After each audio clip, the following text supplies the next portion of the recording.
صدق اللہ مولانا العظیم وصدق رسولہ النبی الکریم ونحن علی ذلک لمن الشاہدین والشاکرین والحمد للہ رب العالمین۔ یا من تحب محمدا وتریدہ لک شافعا یوم الخلائق تحشر فصلی علیہ وآلہ خلوما تحظى بالسقيا من يديه وتسفر۔ اے وہ لوگوں جو مصطفیٰ کریم علیہ السلام سے محبت کرتے ہو اور چاہتے ہو کہ کل میدان قیامت میں مصطفیٰ کریم علیہ السلام آپ کے کام آئیں، تو درود پڑھو مصطفیٰ پر اور مصطفیٰ کی آل پر کہ مصطفیٰ آپ کی شفاعت بھی کریں اور اپنے ہاتھوں سے جام کوثر بھی عطا فرمائیں۔ درود پاک پڑھیں، اللہم صلی علی سیدنا مولانا محمد وعلی آلہ وسلم صلاۃ و سلام علیک یا رسول اللہ۔ علماء کرام سے گزارش کروں گا جو ہمارے علماء کرام مسجد میں بیٹھے ہیں وہ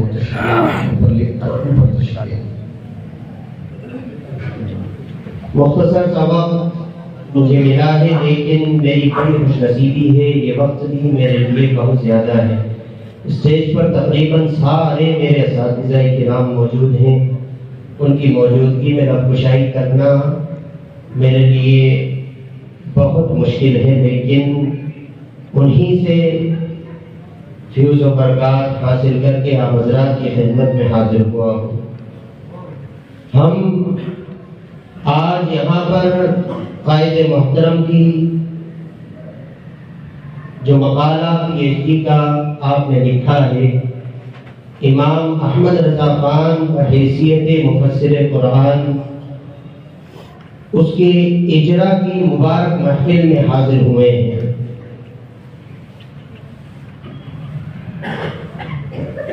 اللہ تبارک و تعالی نے محبوب اکرم صلی اللہ علیہ وسلم کو اس دار فانی میں مبعوث فرمایا، اور سب سے پہلی بڑی جو مصطفیٰ پر اللہ نے نازل فرمائی وہ تھی اقرأ بسم ربک الذی خلق، اپنے رب کے نام سے پڑھیے جس نے آپ کو پیدا کیا۔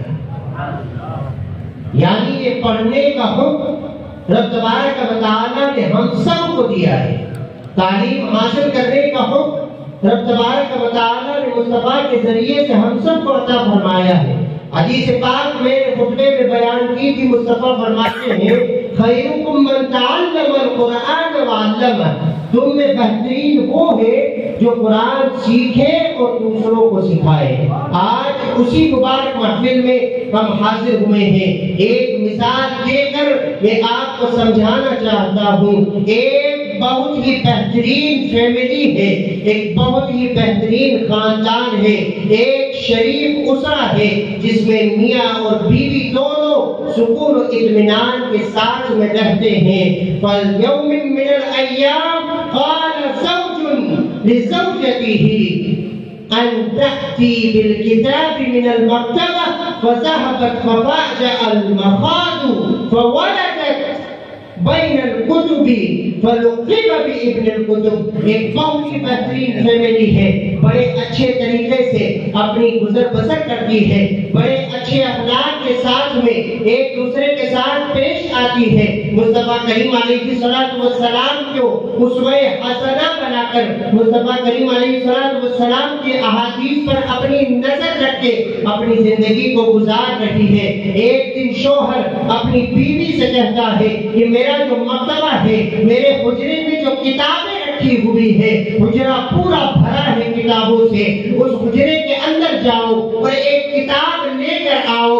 رب تبارک و تعالی کی یہ بندی حجرے کے اندر جاتی ہے، لیکن یہ بندی حاملہ تھی، اس کے پیٹ کے اندر رب کی مخلوق پڑ رہی تھی۔ وہ بندی کتابوں کے اس کمرے کے اندر جاتی ہے، لیکن رب کا کرنا یہ ہوتا ہے جیسے کتابوں والے کمرے میں پہنچتی ہے اس کو حمل کا درد شروع ہو جاتا ہے، اور انہی کتابوں کے درمیان میں ایک بچے کی ولادت ہوتی ہے جس کو ابن الکتب کا لقب دیا جاتا ہے، کتابوں والا جس کو لقب دیا جاتا ہے، جس کا نام تاریخ اٹھا کر دیکھو تو پتہ چلے گا کہ وہ اپنے وقت کا امام، محقق زمانہ علامہ جلال الدین سیوطی ہے، جو کتاب فیض ملتا ہے، شریف والدین کا فیض ملتا ہے، اور عالم یہ ہوتا ہے اگر مطالعہ کرو گے، علماء سے قریب آؤ گے، کتابیں اٹھا کر دیکھو گے تو یہی امام جلال الدین سیوطی کتابوں کے درمیان پیدا ہونے والا، ابن القطب کا لقب پانے والا، اپنی زندگی کے اندر 600 سے زیادہ کتابوں کا مصنف بنتا ہے، 600 سے زیادہ کتابیں لکھتا ہے، بلا تمثیل سمجھیے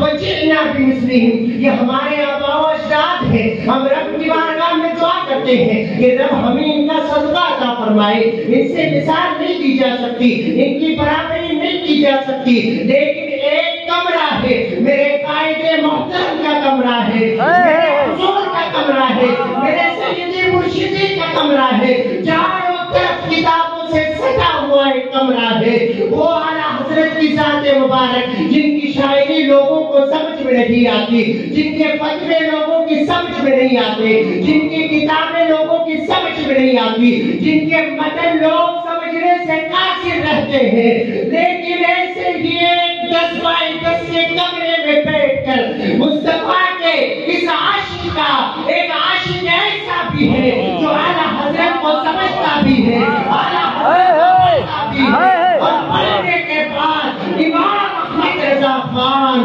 بحیثیت مفسر قرآن پر ایک مقالہ قلم بند کر دیتا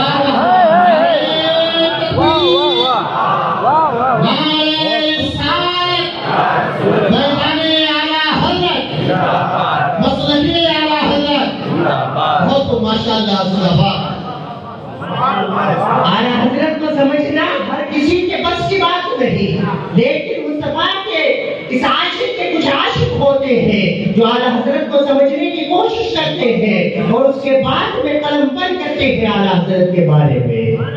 بقی بن مخلد ہے، فَهَؤُلَاءِ آبَاؤُنَا فَجِئْنَا بِمِثْلِهِمْ، یہ ہمارے آباء و اجداد، رب ہمیں ان کا صدقہ عطا فرمائے۔ بقی بن مخلد پہنچے بغداد میں، بغداد جب پہنچے تو ایک حلقہ درس کا حلقہ لگا ہوا ہے، یحییٰ بن معین محدث فقہ کے درس کا حلقہ ہے، جو طلاب علم کا ہجوم لگا ہوا ہے، وہاں پر پہنچتے ہیں، اور پہنچنے کے بعد میں جب درس ہو رہا ہے تو دیکھتے ہیں یہ جو درس ہے یہ راویان حدیث پر جرح و تعدیل کا درس ہے، پتہ کیا جا رہا ہے کہ کون سا راوی ضعیف ہے، کون سا راوی ثقہ ہے، کون سا راوی منکر ہے، کس کی حدیث قبول کی جائے گی، کس کی حدیث کو حجت بنایا جائے گا، کس کی حدیث سے استدلال کیا جائے گا، کس کی حدیث کو قبول نہیں کیا جائے گا، یہ معاملہ چل رہا ہے۔ بقی بن مخلد پہنچتے ہیں، یحییٰ بن معین بیٹھے ہیں، ان کے آس پاس لوگوں کا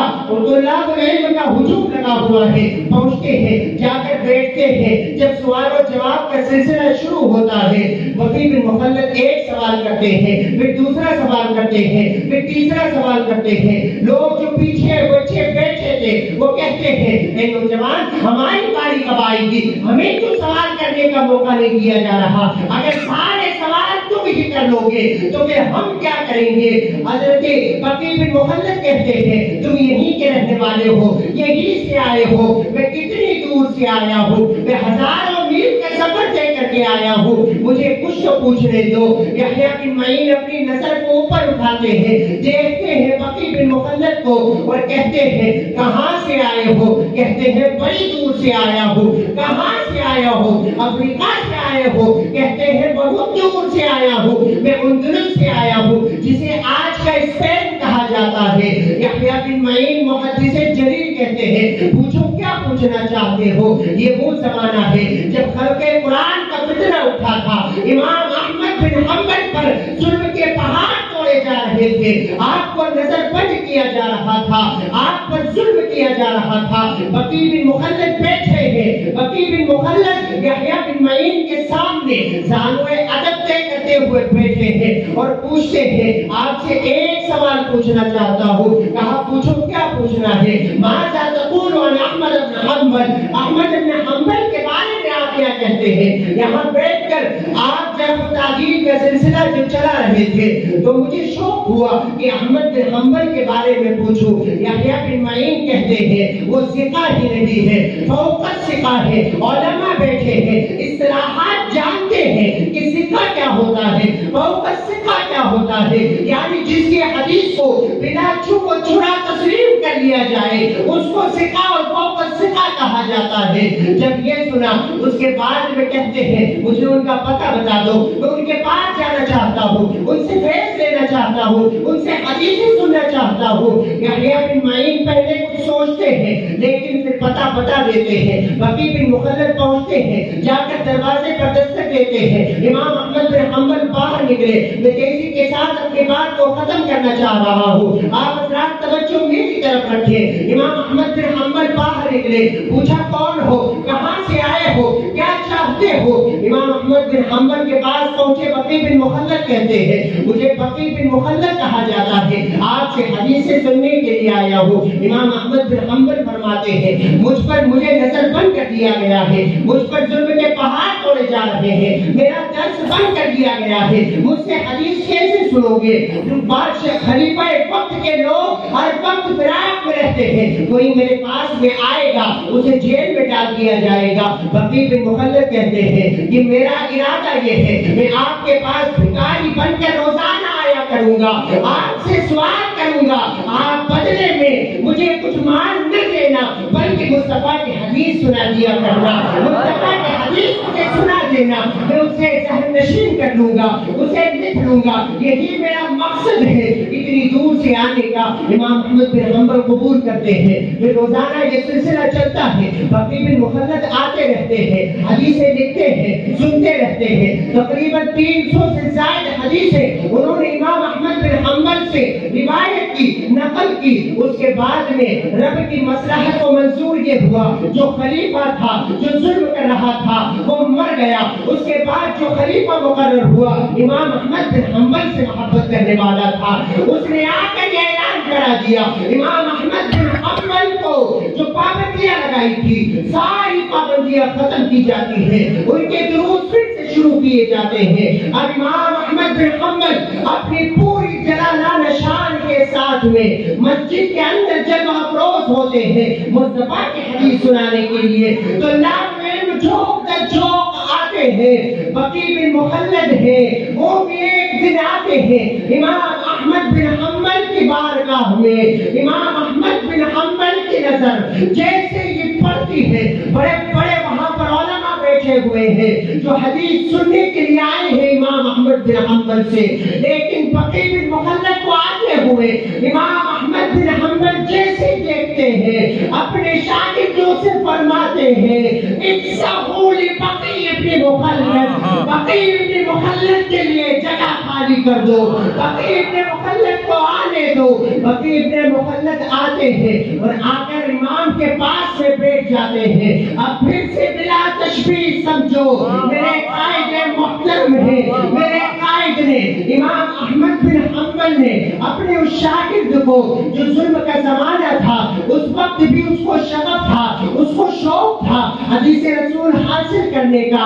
اس وجہ سے جب وہ آتا ہے اس کو عزت دی جاتی ہے، تقریب دی جاتی ہے. بلا تشبیہ سمجھو مولا یا مولا وجینا بمثلہم، مولا یہ ہمارے آبا و اجداد، ان سے تشبیہ نہیں کی جا سکتی، ان کی برابری نہیں کی جا سکتی. ہم ان کا فضل ہی تجھ سے مانگ سکتے ہیں، ان کا صدقہ ہی تجھ سے مانگ سکتے ہیں. میرا وجدان کہتا ہے، میرا ایمان کہتا ہے اعلیٰ حضرت سے محبت کرنے والے ہزاروں ہیں، کروڑوں ہیں، لاکھوں ہیں، لیکن معاشرے کا میدان ہوگا، اس میدان میں میرے قائد ہوں گے، امام احمد رضا ہوں گے اور فرمائیں گے میرے عبدالعلیم کو آنے دو.